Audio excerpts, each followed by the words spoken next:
Hello, and welcome back to this week's episode of Growing Tall Puppies. I am super excited. You've noticed the background is very different.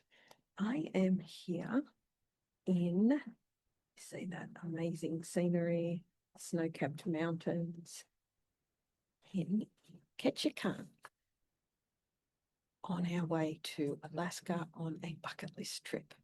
So I know for many of you who've been following along on my Instagram and Facebook have been enjoying the scenery and sending me messages. So today I just wanted to make this episode about what I've been experiencing and share that with you in the hope that you too can look at how you can integrate this into your lives. So what I wanted to share is that there really is something that happens when your nervous system finally stops racing for a while, when you finally slow down enough to no longer be hypervigilant, on guard, looking for all the things that could happen again. Check out the scenery. Amazing, isn't it? Yes, honestly, I don't think I realized just how much I needed this downtime and this bucket list trip, let's be honest, until this past 10 days. We've just finished what honestly has been one of the most incredible trips of our lives. A few nights in San Francisco and then got into the Canadian Rockies. It was like absolutely nothing ever experienced. So there were glaciers, frozen lakes. We didn't get to see the amazing, to die for colour, bluey-green colour of Lake Louise, but what we saw and experienced was even more, even better than that. We got to walk on a frozen lake. It was amazing. We got to walk on glaciers, and there were towering mountains, snow-capped, wild rivers, moments that just genuinely took my breath away. I am so, so grateful. And somewhere amongst all of that magic, something inside me has soared. Not because I was doing the work.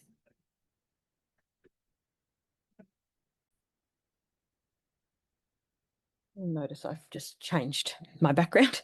I've just moved inside as people are boarding back on the ship after being at port all day. So, as I was saying, something inside me softened, not because I was doing the work, not because I was pushing towards another goal, and absolutely not because I was trying to optimize or improve myself, but really for once, maybe once in my life, my nervous system finally had space to just be. And it was magic. Honestly, don't think I've ever experienced it. I wanted to share a bit more about that because I want that for you too. I think I've spent my whole life being busy as, high functioning business women. That's what we are expected to do, and that's what we get rewarded for doing. So we just keep pushing and pushing and pushing ourselves and pushing through. And it's not until you actually get to slow down that you realize how bad it's been for your system. So it did feel completely unfamiliar. And I'm sure there's a lot of you that are just like me in that you don't realize that you're still rushing internally to get to the next thing, to reach your next goal, to just do. Even while you're resting, your mind keeps going. It doesn't switch off. And that level of hypervigilance, it becomes normal. And I really think that So many high-functioning women live in a state of constant internal urgency without even realizing it. So even when we're resting. I don't know about you, but for me and many of the people in my life, we're mentally planning, preparing, thinking ahead, optimizing, managing. And I guess I came to realize on this trip how deeply conditioned I've been to keep moving. Because let's face it, that's what we've always known to be rewarded. To keep doing, keep producing, keep pushing forward. And what surprised me the most was how emotional it felt to stop. More so in those first few days. And then when we started moving into Canada and going through the Rockies, there was no way I couldn't start to slow down because the scenery around me was magic. I want you to, imagine. And if you check out my social media pages, you will see lots and lots of amazing pictures and images that I've shared on our adventures, walking on the glaciers, wandering by fast-flowing and slow-moving rivers, taking in all the mountains around me, the frozen lakes. The scale of nature was like nothing I've ever experienced. And what I noticed was something that it's becoming more apparent since the work I've been doing volunteering at the local observatory that I'm at, that awe really does change our entire perspective and therefore our nervous system. The awe of this breathtaking, life-changing scenery helps move your nervous system and shift it through wonder. It interrupts the rumination and it reduces the stress. Now, who doesn't want that? It creates perspective and helps us feel connected to something outside ourselves, something larger than ourselves.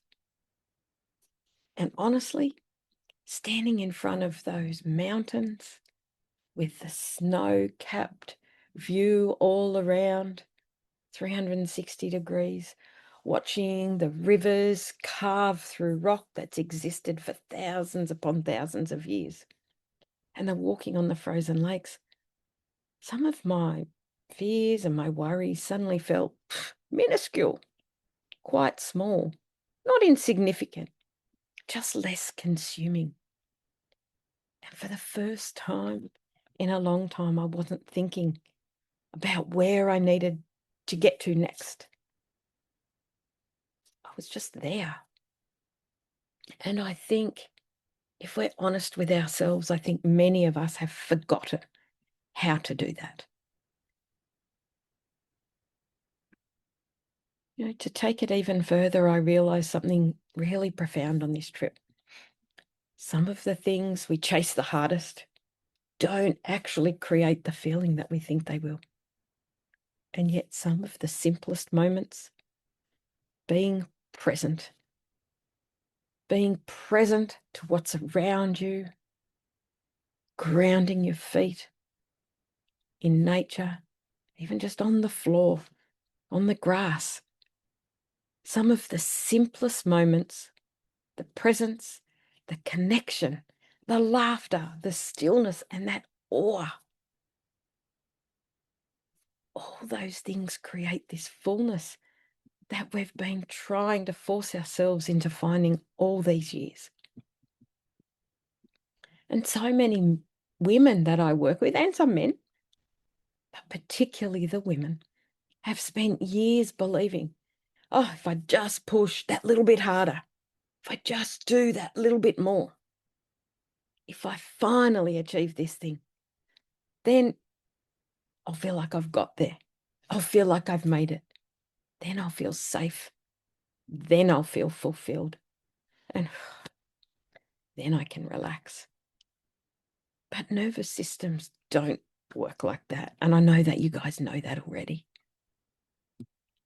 Safety isn't found in the achievement, despite what we've been led to believe. It's found in the ability to finally stop bracing, to just relax into it. And for many of you, I know you did see some of my posts because I shared something that fascinated me. It scared me, actually, but it fascinated me the most in San Francisco were these autonomous cars. Instead of getting a taxi or an Uber, you can get in these autonomous driverless cars. No driver, no hands on the wheel. And there was no way in a million years I was getting in one. Every part of my nervous system wanted to stay alert, even watching them go past. To monitor, to anticipate, to be prepared. And I realized that is actually how so many of us live our lives. Unable to fully let go, unable to trust, and always scanning for what could go wrong. Yeah, I know you can relate. Because when trust has been broken in the past, control feels safer. As I've been talking in the last few episodes, my little mini series around trust, control feels safer. But what we know is that healing often involves learning how to loosen our grip little by little. Not recklessly, not blindly, but safely enough to experience life again. And perhaps, if I'm honest, the greatest gift of this trip, despite, as well as everything else, was simply us. Being able to be with my amazing husband and celebrate our 30 years of us tour. 30 years together. In the middle of busy lives, work, responsibilities, stress, deadlines, lots of ups and downs, trauma, managing, all the things that I know that the majority of you also manage. It's so easy to move into the logistics of doing instead of the connection. And this trip reminded me just how important it is to intentionally create the space.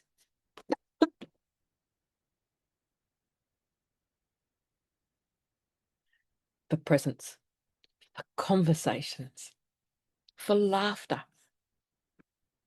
for walking and wandering slowly, and for sitting together, often in silence, just observing the view and taking in the mountains, not rushing toward the next thing, just being where you are.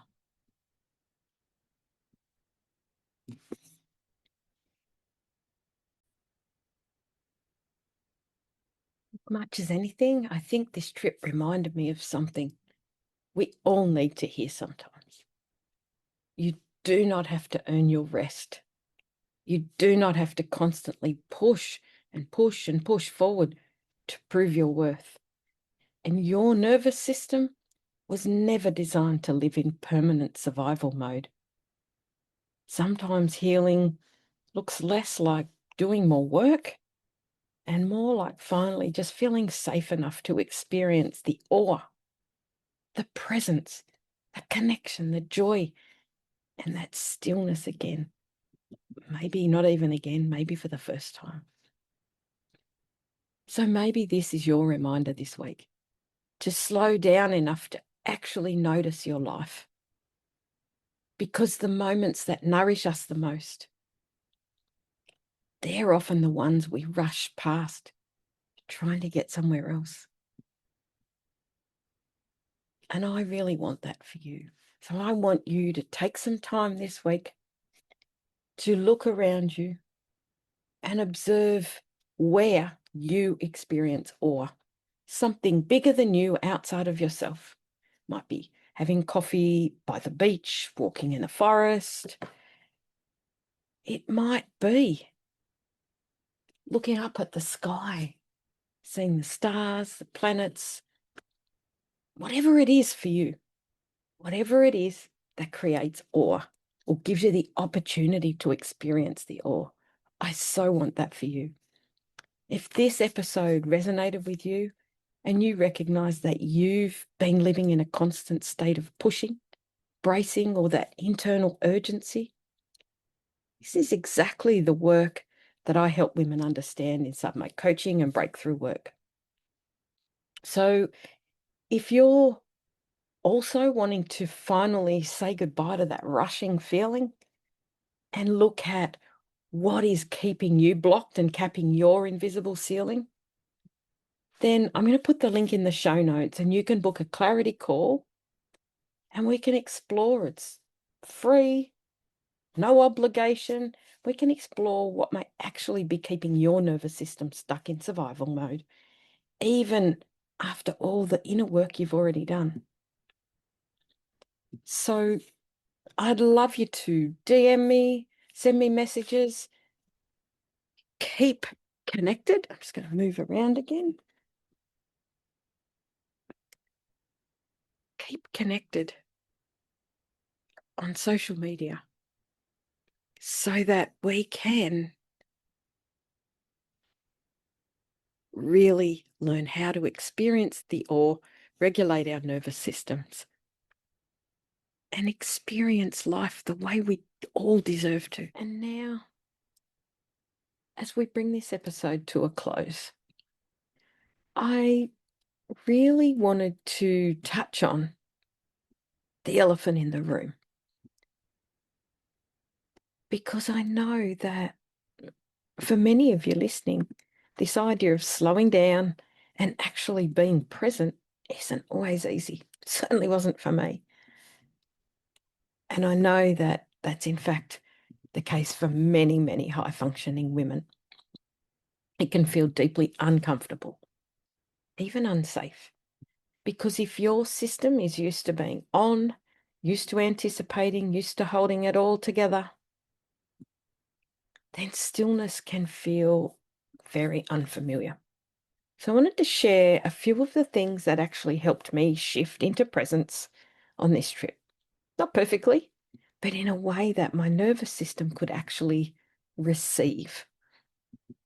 The first thing I noticed was that I didn't need to force myself to stop, because the moment you try to suddenly stop, your system will resist it. Instead, I just started with noticing the air, the sounds, the feel of walking, the scale of what was happening around me, and just gently bringing my attention to what was already there. And what that does is it gives your nervous system something safe to land on. And I also noticed how often I wanted to capture everything, take photos, record it, document it. And while that's beautiful, I realized that sometimes it was pulling me out of the moment. So I started taking the photo and then putting the phone away, letting myself take it all in and actually experience it. Because not everything meaningful needs to be turned into something. Another big one was allowing space that wasn't structured, not filling every moment, which is how we tend to do holidays, not needing a plan. In fact, I didn't even check my itinerary until the night before the cruise and hadn't done any of the things that were required. And I don't think I've ever done that. Anyway, that was a classic lesson in being in the moment, not needing a plan, just wandering, sitting, pausing. And I'll be honest, at first, of course, that felt uncomfortable. It was a part of me that kept thinking, we should be doing something. And that's when I realized that urge to rush is often just a nervous system pattern, a way of trying to feel in control. And something else that really shifted things for me was letting enough be enough, just letting it be, not needing to see everything, do everything, maximize every moment, just allowing a simple experience to be complete. That was it. It just was. Because not every moment needs to be extraordinary to be meaningful. And finally, I just kept coming back to awe, because awe does something that thinking can't. It quiets the noise. Just again, we're about to leave the port, and I'm just taking in all the scenery. Because awe does something, as I said, that thinking can't. It quiets that noise. It expands perspective. And it brings you back into your body with that felt sense. And whether there's mountains, the ocean, the sky, the forest, the farms, or even just something that makes you pause for a moment, it creates space. And I think what all of this comes back to is this. Slowing down isn't about doing less. It's about finally allowing yourself to experience more. And for many people, that's actually the harder thing. So if you've been feeling like you're constantly pushing, constantly moving, constantly thinking about what's next, then maybe this is your reminder that you don't have to earn rest, and you definitely don't have to prove your worth through productivity. And your nervous system was never designed to live in a constant state of survival. Sometimes healing doesn't look like doing more work. Sometimes it looks like finally feeling safe enough to experience the presence, the connection, the joy, and find stillness again, or maybe even for the first time. And if you're listening to this and thinking, I don't even know how to access that, or every time I slow down, it feels so uncomfortable, that's exactly the work I do. Because it's not that you don't know how to be present. It's that some part of your nervous system doesn't yet feel safe enough to fully arrive. The good news is that that's something we can shift. So if this resonates, then click on the link in the show notes and jump on a clarity call. We can explore what may actually be keeping you in that constant state of pushing or bracing, even after all the amazing work you've already done. And for now, just see if you can take one moment today, one moment to pause, to notice, even if it's to look at the snow-capped mountains in my background, and to let yourself be exactly where you are. That's it from me. Have a great week, and I'm not sure where I'll bring it to you from next week. Have a great one. Bye for now.